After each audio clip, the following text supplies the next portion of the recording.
Good morning, Fort McMurray, Wood Buffalo, and the rest of the world. You've tuned in to the Mac City Morning Show. Oh, before we start, what's the full name that you're going by now? McMurray Regional Law Office. McMurray Regional Law Office. Okay. Yeah. Good morning, Fort McMurray, Wood Buffalo, and the rest of the world. You've tuned in to the Mac City Morning Show. I am your host, Elliot Pierre, and we're going to start this off the same way we start every episode off, with a moment of gratitude. I know that you could be doing a million other things with your time, and the fact that you spend it with us truly does mean the world to me. So thank you. On that note, Tanner, hit him with the intro.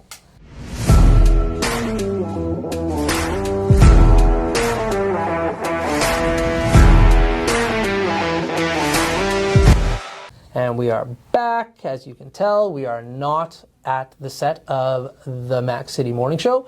We are doing a very special episode every Saturday. As you know, I do not introduce my guests because they can introduce themselves better than I. So can you please tell everybody at home who you are, what you're about, and where we are today? My name's Craig Savoie. I'm originally from a small community in northern New Brunswick. Slowly found myself moving more and more west, and I landed in Fort McMurray with all these amazing people. Okay. It's been quite a journey so far. Quite passionate about children, human rights, and, well, sports in general, but at the same time giving back to the community that I'm forming part of. Okay. So how long have you been in Fort McMurray for? I've been in Fort McMurray for a little under 2 years now. Again, I'm relatively new to the area. Mm-hmm. Always happy to hear recommendations of how to get involved if you have any. Yeah. I'm sure you do. I got lots. Yeah. Excellent. But yeah, it's been quite a ride so far, and I'm always looking forward to the next chapter. Okay. And what small community are you from in New Brunswick? So the community I'm from is called Tapas and Tack. Okay. It's about an hour north of Miramichi. If you drive down the road from Miramichi to the next known city, you'll likely miss it. It's that small. It is very tiny, but at the same time, it's a community with a lot of heart, and I try to bring that heart everywhere I go. Okay. And so how did you find yourself? You said you constantly saw yourself moving more and more this direction. So Absolutely. Where did you go? What's the story before you landed in Fort McMurray? So I initially began in New Brunswick. I did my undergrad with a background in business, and I was in Sackville, New Brunswick at that time. Okay. I had a pretty great opportunity from a friend of mine that I played on a rugby club with to tree plant in northern BC. Okay. So we started spending the summers out west, and that was my first time really leaving the East Coast and spending ample time outside of the East Coast. Right. And kind of fell in love with the mountains, fell in love with the lifestyle that's out there. Yeah. And kind of returned back, and I finished my undergrad. I was like, what's the next step? Yeah. After completing my undergrad, I decided that I want to pursue law. So we applied for a couple schools, and I got accepted to a couple, but I went to the University of Saskatchewan. Okay. And we went to Saskatchewan. We completed our degree with some intrigue because COVID decided to come into play. So part of the degree went online, and at that time we're not bound to the city because you could do it from anywhere. That's right. And after completing law school, though, having to network was a little bit more difficult based on no social gatherings. So it was based on who you knew.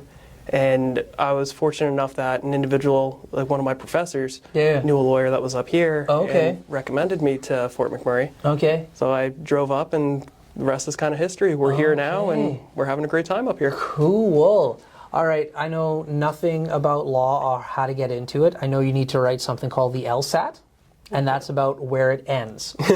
So because you are younger and you've gone through the process, for people at home who are interested in potentially being lawyers in the future, what does that process look like? So depending on where you want to go to school, so the process really begins with your undergrad. Okay. Having an undergraduate degree is a requirement for majority, if not all, law schools. Okay. The University of Saskatchewan is one of those exceptions, though, that you only require your first 2 years. Okay. And then you can you can begin and complete your law degree there. Okay. But about a year before you want to apply, you can take that LSAT, which is the standardized test that you're referring to. It's a long multiple choice test. It takes a few hours to do. Yeah. You write it. There's 4 sittings a year. Okay. After you complete it, you wait a few weeks. You get your results back, and depending on how you score, you can submit your score with your undergraduate degree and your undergrad grades to the law schools around, and there's an application form you fill out. Yeah. Once you apply to the law school, you just sit around, but still be proactive, like still be involved in your community, because it's not just school, grades, and LSAT they look at. Okay. They look at, like, are you going to be able to give back to the field? Like, are you going to be able to give back to your community? Are you pursuing this for the right reasons? Right, so you want to be able to show on your application that you are. Yeah. So just continue being a positive impact in your community.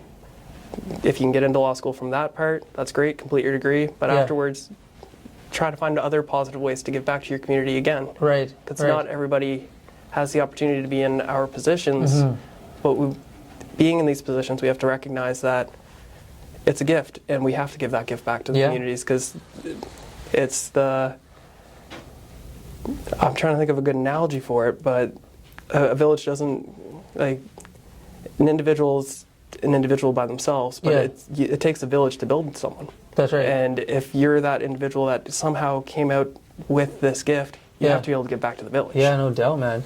So when it comes to the undergrad, are there certain undergrads that in law are more, you see more people gravitating to? Like, you have a business undergrad, but like, let's say there was like an arts or a science, or like you could basically take your undergrad in anything. Do you find that lawyers mainly stick with like a certain type of undergrad more than another one? From my experience and the classmates that I was fortunate to go to school with, it was all over the map. Really? We had arts degrees, music degrees, business, science. It's, again, you're pursuing what you're passionate about at each step.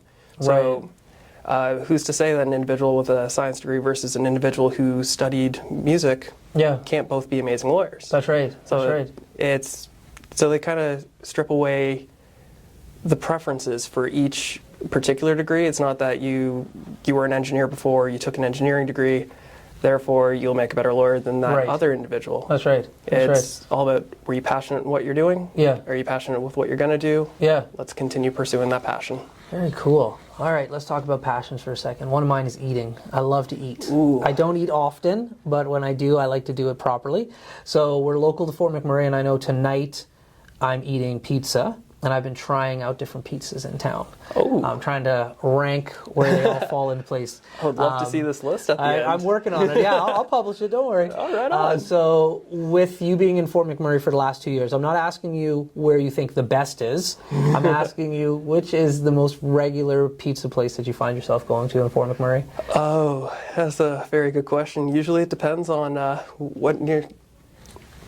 what's close by, what has a low waiting time on Skip the Dishes, because usually I'll be ordering in. Oh, okay, see, nice. So I'd say I've ordered from Pizza 73 quite a few times. It's right down the street from where I currently live. There we go. Convenient, reliable.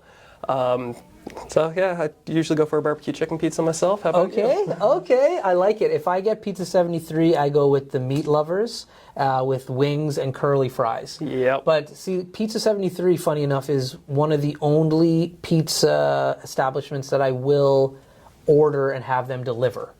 Because they just nail it. Everywhere else, I'm really big on hot food. Yeah. So like I will say like, no, I'm going to pick it up, because Fort McMurray is not that big. Yeah. And so I got like a little bag that I put my own stuff in, kind of like a skip bag, and then I put the heated seat on for the passenger. So we're keeping this nice and toasty. Yeah, like me and warm food is a thing. So okay, Pizza 73 is your go-to. Now, I just saw the one next door. You have a pizza place right next door to you. Have you tried that? I didn't even know it existed. I forget the name of it, my bad. Have you tried the one next door? I have tried the one next door. Yeah. I haven't ordered pizza from there very often. I usually grab a poutine from there. Oh. So it's just a quick lunch if I forget to pack one from home. It's always reliable. It's just 2 steps next door and a quick call. I wish Tanner was here, because me and Tanner have an ongoing poutine kind of, like, we talk about poutine a lot. Okay. Where's your favorite poutine in town from? Is it next door, or is that just quick? I was going to say, I haven't tried enough around town as of yet. I'm still new, so I gotta compile that list myself. I'm telling you, the best poutine, and it just is, and I apologize to everybody else who doesn't hit the #1 spot, is Vista Ridge. If you ever have a chance to go out to the ski hill, Vista Ridge, Fort McMurray, best poutine, hands down. Excellent. Hands down. I have had it, and it was delicious. Yeah. So let's jump back into your schooling for a second, because I'm an old man, so I did not have to go to school during COVID. What was that like, participating in your post-secondary while lockdown was taking place? I definitely had a more unique experience than most. Okay. Part of my undergrad, I made some amazing connections. I basically call them my second family, and they live in Bermuda. So when school went online, I kind of bought a plane ticket down to Bermuda, and I lived down there for a few months while I was taking off. Yeah. That, like, you did it up right, man. Like, that's amazing. I have a business partner, and during like COVID, during lockdown and stuff, he doesn't have any like ties. Okay. So I saw this big campaign about like come to the Bahamas, and I was just like, bro, get on a plane. And he's just like, no, man, I want to be here. Yada yada yada yada. I was just like, you're an idiot, man. Like if I didn't have like a wife and kids, like I would have been somewhere else. Oh, absolutely. And I will never regret that decision. It was one of my most memorable experiences I can recollect. Yeah. Every day waking up knowing the beach is a kilometer either direction from you. Yeah. Incredibly warm weather. Yeah. Friendly, for many friendly individuals. Yeah. But just being around everything that was new again. Having never been there before. Right. Oh, you've never been there before? No, this was on a whim. Like Wow. So it's one of those opportunities that you just have to seize it in the moment if it was available. And holy crap. So you decided in a pandemic to be like, I'm going to go somewhere that I've never been before. I don't know the healthcare. I don't know the lay of the land. If I'm going to be locked down somewhere, I'm going with warmth. That's an accurate account of what I did. That is so cool. I'm going to love coming to this office and talking to you guys because like you guys just keep getting more and more interesting. Okay, when you're down there, like my parents are from the Caribbean, what kind of food were you surprised or did you fall in love with while you were down there? We didn't have too many ethnic foods while I was there. Okay. The family I was staying with when I was there, it was the similar meals that we have here in Fort McMurray. Interesting. What was fun though is during a hurricane, they do a hurricane party as opposed to like what we all see or would predict would be like running in fear or something along those lines. That's right. I was like myself, like, okay, there is a hurricane coming. There's been like 12, 13 landfalls in the last 150 years. Like, should I be scared? Yeah. And you look around at the locals and everybody's very relaxed. And you're like, okay, well, they're calm. Like, I should be calm too. Right. But it's at those moments that you get a lot more of those fun appetizers that you wouldn't get anywhere else. Right. Just come up because it's a hurricane party. Yeah, that's right. And on top of that too, they have, while I don't drink too often, they have a drink just special to the island called rum swizzle. Okay. And that's something that during the hurricane party was pouring in very large quantities. That's but at the same awesome. time, it made for one heck of an experience. Yeah. And it's another one of those things that you're just going to remember the rest of your life. That's awesome. They love rum in the Caribbean. There's no doubt about that. I used to fly to Guyana on an airline called Biwi. I was like, I don't know if Biwi Airlines still even exists. Okay. But we used to fly from Toronto to a little halfway stop, and then we would jump on a plane. We'd usually go to Barbados. And from Barbados to Guyana, we would fly on Biwi. And they would come and they'd give you like pop and water and stuff. And then they'd say like, hey, do you want this? And it looked like just punch. And I remember like, yeah, I love fruit punch. I'll have some of that. Like I was a young kid. My mom's like, yeah, that's not for you. I was just like, why? She's like, it's rum punch. I'm like, they're just giving out rum punch on this flight? Okay, cool. And they're not IDing, so yeah. Anyways, rum punch, rum and the Caribbean, they go hand in hand.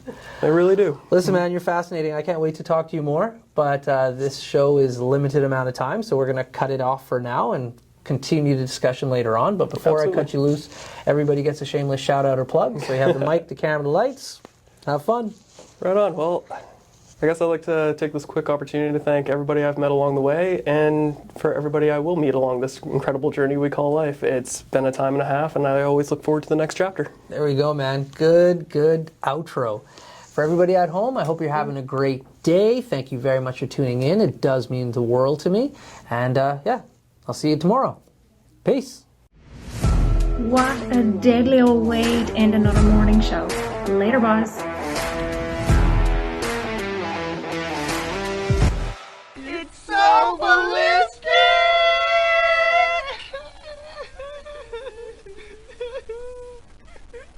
Talk about quenching your ugly thirst.